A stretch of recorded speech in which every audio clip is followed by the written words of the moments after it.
Hello, and welcome to Awaken, where we share insights to the connection between science and spirituality for self-discovery, joy, and freedom. I am your host and spiritual teacher, Stephanie Rouch, and I am so pleased to be here today with Shiri Godasi.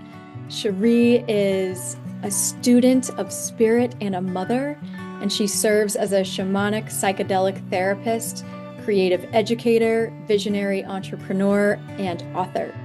She is best known for her pioneering methods in the field of psychedelic integration, education, and community bridging, and she's the founder and director of multiple psychedelic organizations and training programs.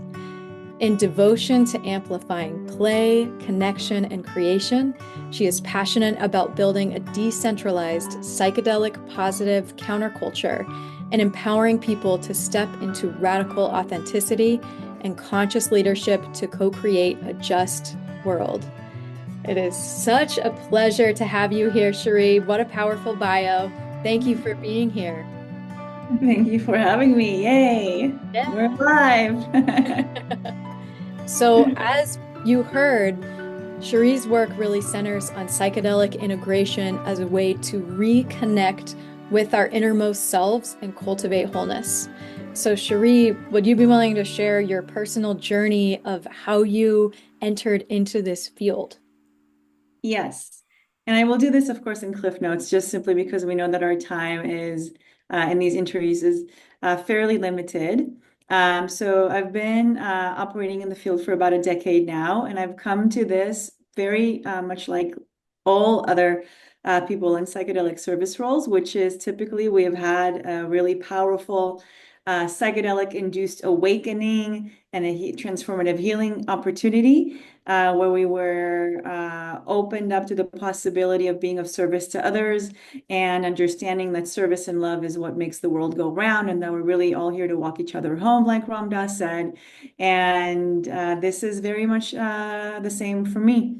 I began my journey. I mean, my first psychedelic experience was many, many years ago. However, it was about 2014 at a transformational music festival that I accidentally ingested a very large dose of MDMA, otherwise known as ecstasy by some people. And it is thought that MDMA is not a classic psychedelic. However, it definitely is a visionary state, which really opens you up to the vibration of love and unity and kindness. And I just ended up having a beautiful spiritual awakening journey on this dance floor between like 30,000, I don't even know how many thousands of people at this festival. And I knew that my life changed, but I couldn't really put my finger on how.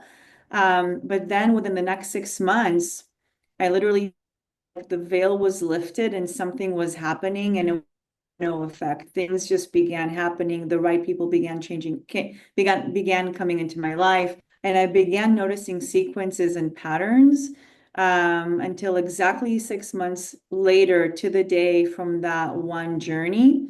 Um, I meditated in a hotel during a work trip that I wasn't at the time at New Orleans. So I just did a meditation in my motel room, and without any type of substance, was a new being. And there are different theories on this. Predominantly, Dolores Cannon has a theory on soul walk-ins, when souls leave the body and the new ones come in when they feel like the previous soul is completed. I don't know if this is exactly what happened to me, but it definitely felt like it, because the moment that I woke up from that meditation, everything changed. I immediately was back in school. Again, the right opportunities, right people, and I was just a conscious being, and just began learning to walk the world as a conscious being for the first time. And it's been very beautiful since then. So that's in a nutshell my journey. Thank you Yeah. for sharing that. And I imagine then relearning life from this childlike awakened state, you you're able to pick up on so many more lessons, even if it's the same environment that you're in. So this is a real treat to get to hear your perspective. And my next question for you is, you describe integration as a bridge between non-ordinary states of consciousness with everyday life. So for some who are just beginning to explore this journey and maybe who aren't ready to take the leap into using any sort of substances, but really want to take the journey of awakening, what are some types of practices or even questions they can explore within themselves? Thank you. So it's important to remember, well, right now we are in an interesting place at what we call in the psychedelic sphere as the psychedelic renaissance, right? So culturally, there has been, as we know, we are in an accelerated awakening journey on planet Earth right now. We are literally birthing the new age of consciousness. And part of that is because people we've gotten to a point on the planet where we are in such deep suffering. There's so much war, there's so much conflict, so much division. And obviously psychedelics is a big part of it. And that's why we're in such a cultural awakening of I feel like, of our journey with psychedelics over the years. And integration is really interesting because in the previous waves of the previous psychedelic waves, which we've had in the 50s and the 60s, all the way up until the 80s, no one talked about integration, right? People were coming out of the jungles or maybe experimenting, taking ecstasy in clubs. There were different contextual containers for this. But now we're at a point where almost every housewife knows what microdosing is and pops mushrooms for breakfast, right? To take the edge off of for raising the children, and which sometimes mothers need. But because this is happening, and really what we're doing is we're borrowing traditions from indigenous cultures. For example, the mushrooms is originally it's thought to be have been kept by the people of Mexico, a specific tribe there, specific teachers there, with specific traditions and lineage. And it wasn't yet, or it's not adapted to the Western lifestyle of people dealing with mental health or trying to remedy an addiction or trying to find a greater purpose within themselves. It wasn't really necessarily utilized for that. So we come with a whole new set of conditions and a perspective to a modality which, when taken out of context, basically we need to translate this new modality into our current context, right? Which is, again, we're talking mostly in North America, Europe, right now, I believe our audience is, and developing a new language to interface with ancient traditional healing modalities. So I really wanted to say that about the context of what integration is, because right now the goal really to the way I call it is living the psychedelic lifestyle, or having the psychedelic awareness without substances, right? Just like you said, Stephanie, right? Meaning you can tap into that level of awareness and insight and wisdom and miracles and magic and healing and transformation without necessarily interfacing with the medicines physically, again, by means of ingestion is what I'm saying. But it's not to say that the medicines are not already alive, right? So all that is to say that integration begins from the moment that we're just thinking about engaging with the plant, or thinking about going on that ayahuasca retreat, right? This is when integration already begins, when that seed of an idea is planted in our mind, when we, quote unquote, hear the call to go to medicine. And then so from that moment, you can already cultivate that conscious relationship with your psychedelic allies. Meaning they're already in your sphere. They're already in your heart and your consciousness. They're alive and they're wanting to get into conversation with you. Most people begin getting into that conversation by reading Michael Pollan's book, researching a retreat center, seeing who they can get mushrooms from. But another way to do it would be to acknowledge that the medicine spirit is already alive in your field. Meditate with it. Ask it a question before you go to sleep. You can close your eyes and say, hey, mushroom, I'm feeling very called to interact with you. I have this thing that I'm dealing with right now. I would want to share it with you if you can show me the way in my dreams tonight.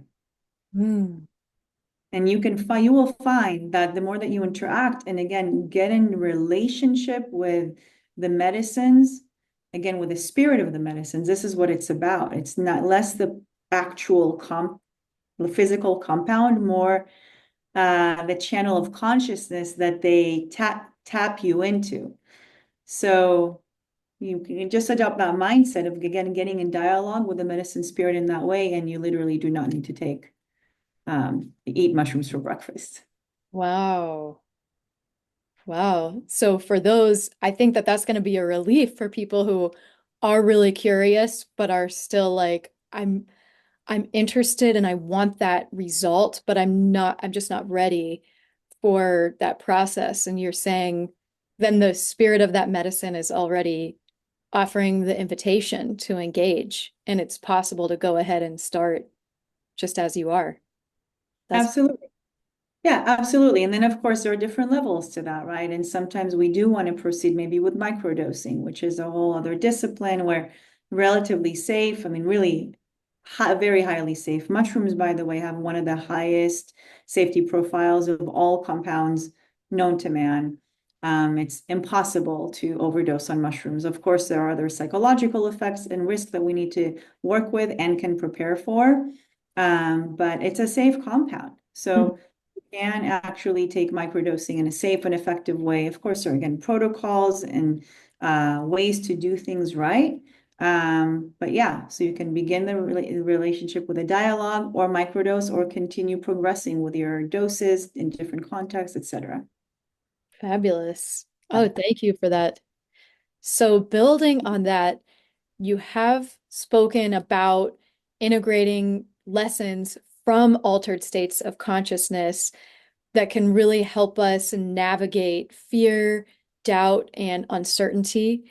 So, for those who are feeling right now, particularly like the future is bleak and like feeling a lot of fear and a lot of uncertainty, what are some of those lessons that you've learned that you can share with them or invite them?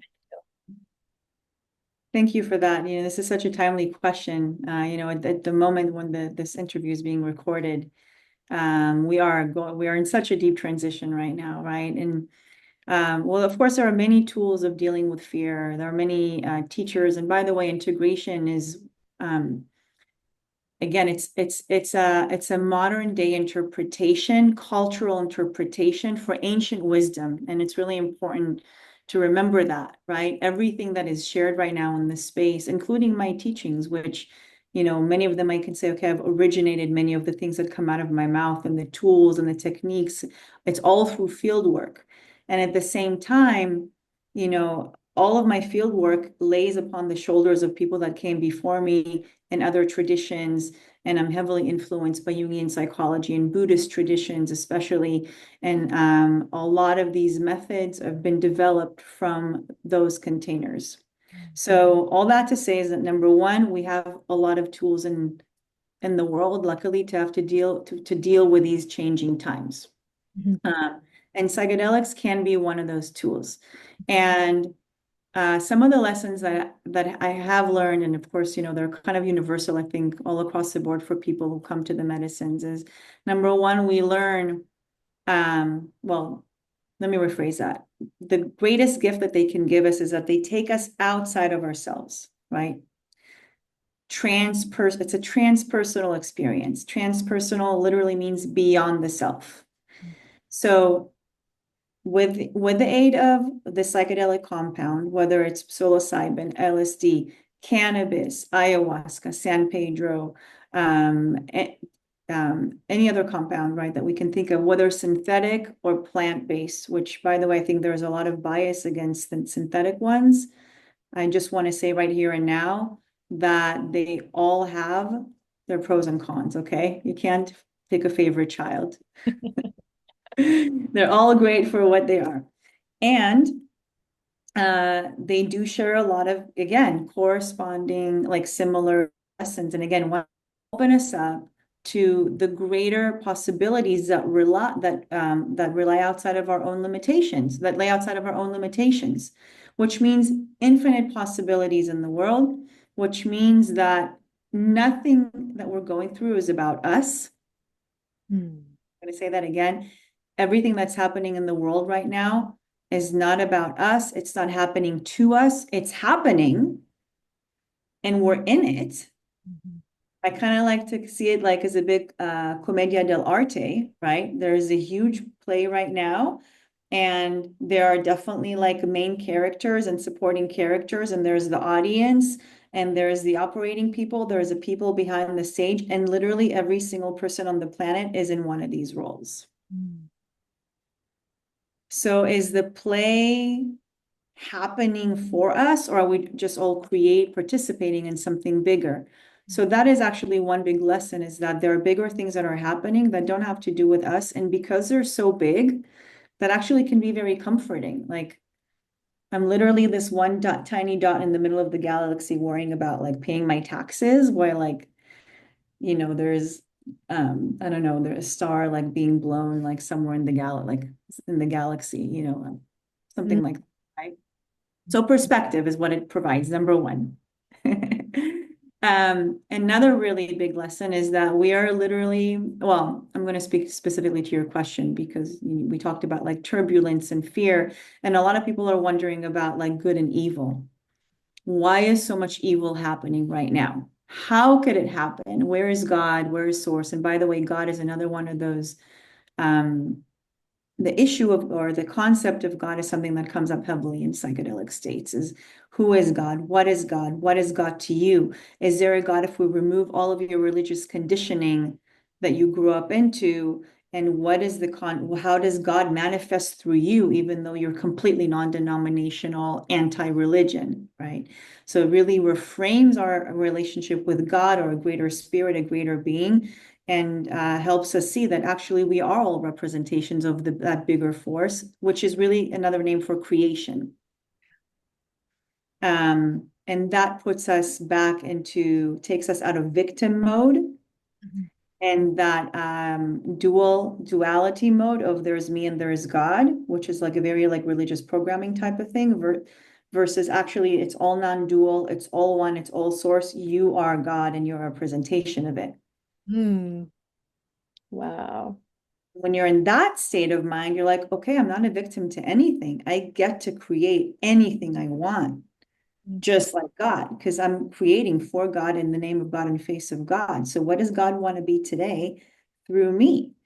Maybe God wants me to be kind to this person. Maybe God wants me to just take good care of myself today because there's a new president that I don't agree with, and it's overwhelming to my nervous system, and I need to take a day off of work. So that's another core concept of like really going into taking good care of you, learning how to love yourself, because only then you're able to care for others and love others.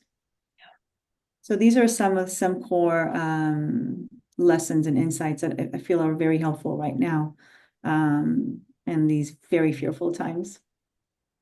Thank you. That is so powerful. And I love the point about perspective. And I think even giving people permission to not feel upset at baseline is really helpful because, people want to come across as compassionate and caring, and so feel maybe a responsibility towards a level of outrage, and kind of the perspective of being able to let that go and look at it a different way, I think is very powerful.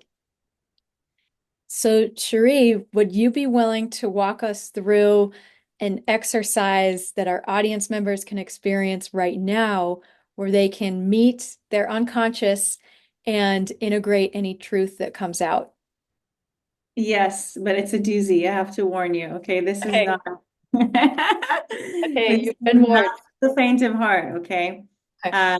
But really what it is, this is just, this is kind of my style of also doing integration. Is very like very to the point, very potent. So I just want to put that out there before anyone just goes to engage with it. Just take a moment to think, is this level right for me? And also not through like fear or anything, right? Just like take a moment to observe if you're ready to go deep within yourself, because that readiness is what is actually going to allow you to go deeper.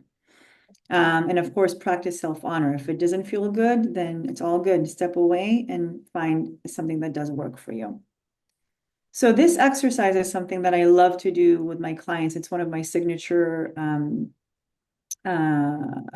things that I do with my clients to help them go deeper into their truth and get crystal clear on who they are without the use of psychedelics. And it goes like this. You literally go to the mirror. You walk to your mirror, of course, have some privacy, walk to your mirror. Make sure you have, maybe about 15 minutes or so for this. And you look at yourself square in the eye. First of all, already, for some people, this may already be like, okay, I'm done. When was the last time you looked yourself squarely in the eye? And I don't mean just to go and like fix your hair or, to see if there's, what something on your face, but literally go to the mirror and look at yourself in the eye, looking at your eye, looking at yourself as if you're looking at the most important person in the world, which by the way, you are. Okay, but look at yourself in the eye. Do I love myself? Can I get behind myself? Can I support myself? So again, 3 questions. Do I love myself? Can I get behind myself? Can I support myself? Mm. And this doesn't take long. Within 2 seconds, you will know yes or no. There's no maybe, there's no if.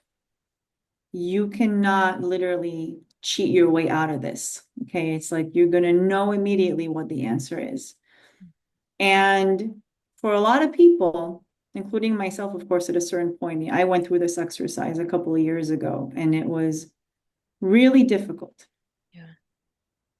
Because the moment that you realize that it's anything but a yes, then you begin asking, well, why?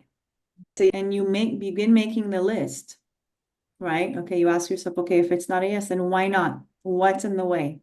And then you're going to know. You're going to hear yourself. You're going to get an exact list of here's why not. Mm. And that may be, again, this is where the bitter medicine comes through, right? But guess what? Now that you're aware, so all that was just for awareness, right? Just to become aware of what is real, what is true right now. For most people, when truth comes out, then all the stories and attachments come out. This is the human struggle. The truth is just truth. Mm-hmm. But then you may find tears, you may find you're upset, you may find guilt, you may find remorse, you may find sadness. This is where all the deeper pain can begin to come out.